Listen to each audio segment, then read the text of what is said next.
Imagine living in a world where there is no photography and the camera has not yet been invented. I know it's hard to imagine, but you have to know, most of human history, there was no cameras or photography. And if there is any pictures from back in the day, it's either statues or paintings. Photography has been around for about 2,400 years, but this ancient photography has nothing to do with the modern one we all know.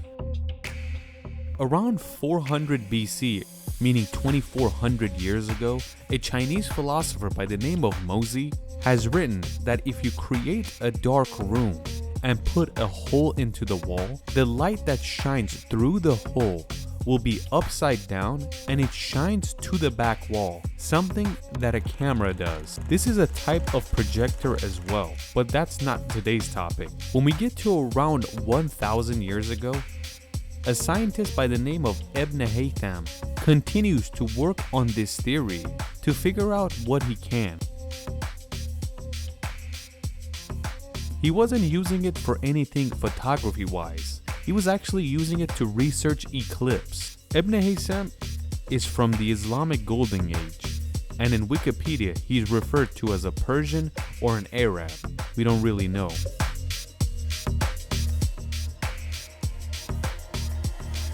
In the year 1490, Leonardo da Vinci is the first person to draw his own self-portrait. You might say it has been done before, but it hasn't been like this. There's a painting of a lot of people in history, but what Leonardo da Vinci did was the first selfie in history, and he didn't hide anything about the way he looks. He literally drew what he saw, and he didn't edit it to make himself look more pretty. After Da Vinci, no more self-portraits are drawn until we get to the 1700s. A lot of scientists and philosophers start to draw their own self-portraits.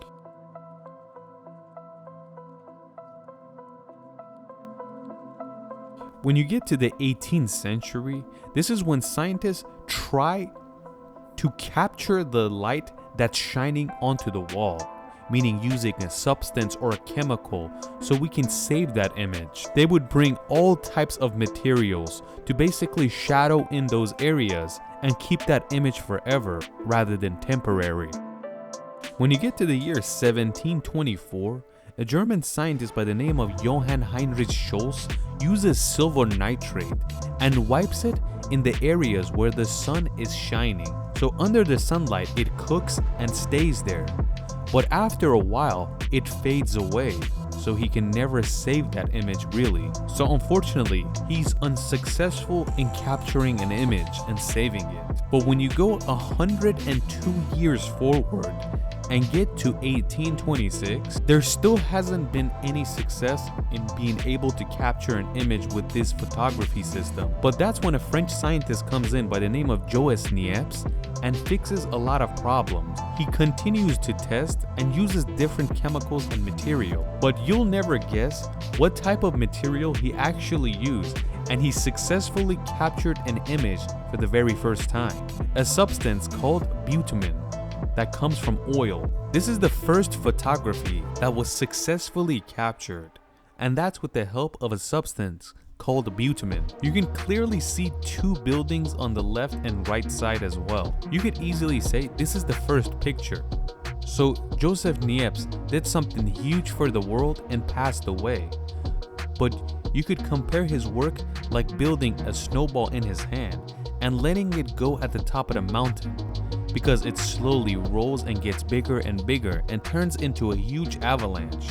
And that's what happened with the technology of cameras. A day didn't go by where engineers and scientists were working on making this invention better and better. A few years later, a man named Luis de Guerra turned this camera into a box where you can take anywhere you want it and take photos of different areas. They were able to capture the image, but it was still low quality. But after this is when the French government does something huge. They take this invention of a camera and introduce it to the world and show them how it works. They were basically trying to show the world so every engineer and scientist around the world can continue working on it and making it better and better. Usually countries and empires don't do that because that's damaging to their own country because they want to keep all the goodies and secrets to themselves. But the French decided to do this, expedite and make this technology better and better. They received exactly what they wanted.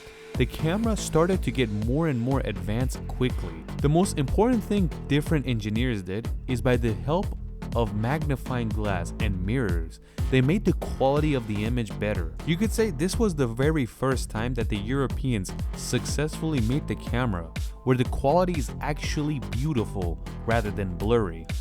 Many of the first photos taken by humans were actually of naked women, which is kind of normal in French culture. A few years later, when you get to 1840, this is when photography gets printed on paper for the very first time. And that was by a guy named Henry Fox Talbot. And exactly, it's this era that they named this process photography. Just because it's a Western name, it usually comes from Greek. And in Greek, photo means light, and graphy means drawing.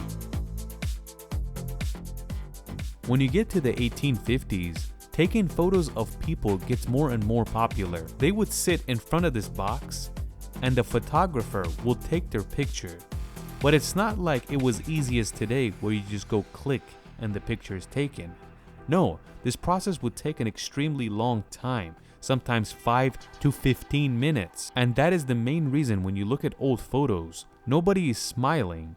I mean, they could smile, but nobody was gonna hold the smile for 15 minutes and not make their jaw fall off. So when you look at the 1800s and the early 1900 photos where the person is not smiling and looks angry, it's because they're sitting for a long time just to take a photo. But even after this, the technology of photography continues to advance. We get to the year 1861. The first Photoshop happens. As you can see, this is a picture of nobody you probably know, but they take the head of Abraham Lincoln and attach it to this photo, and it looks like Abraham Lincoln is standing instead of this man. When we say the technology was advancing quickly and it's still advancing today, we're not joking, because when you get to 1878, the first motion picture is taken. This was taken by 12 consecutive cameras that took a picture all at once, and it created this. You most likely know this camera brand, Kodak, one of the first camera companies that's still around to this day. The founder of Kodak is this man, George Eastman, and what he did with cameras is revolutionary. He was the first person to make camera roll films, and that means for the very first time when you take a photo, that snapshot will be put on a roll. The roll they would sell in the beginning was like this. It had 100 spots. You take 100 photos and you have to send it to the factory for them to put it on paper. But this process would take about a month. Just imagine taking a photo and having to wait 1 month just to see how it turned out. Something that many of us don't even understand. Kodak also did something else that was revolutionary. He made giant cameras that were basically like a box into something you could hold with one hand. In the year 1925, a man named Oscar Barnack creates that iconic camera we all know and love, the 35mm that's still around to this day. A lot of famous photos that were taken in the middle of the 1900s were most likely taken by this camera.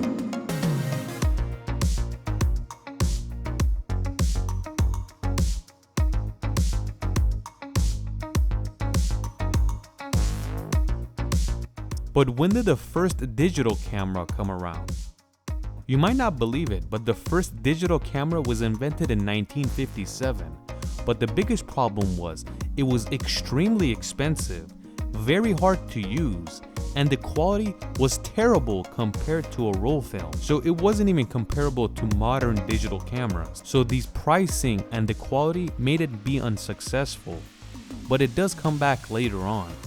When computers started to get more advanced, digital cameras got more advanced alongside them. So when you get to the 1990s, that's when computers are starting to get really advanced, and cameras are getting better and better, and roll films are in the danger zone now. When you get to the 2000s, this is when cell phones are getting popular. And when you get to 2004 and 5, camera phones are becoming more and more popular. But the growth is so exponential that only a few years after this, smartphones like the iPhones and the Samsungs and the Blackberries start to come out, and they have very good camera phones. After the smartphone era starts to take off, the camera era starts to take off as well alongside it. And one of the most important things that they kept upgrading with smartphones throughout the years was the camera. And the funny thing is, one of the main selling points is always the camera getting better and better. Smartphone cameras are so advanced these days that it's unbelievable, but they still need work because there's no way they can compete with something like this. Technology hasn't reached a place where you can take something like this, turn it out this much, and put it in a phone like this. But a camera like this is gonna cost you $10,000, while this smartphone is not even 1/10 of a price. So it's not really comparable. But technology is moving forward so quickly that I wouldn't doubt in the next few years you could have an unbelievable camera on the smartphone, something that we wouldn't imagine today. What do you guys think?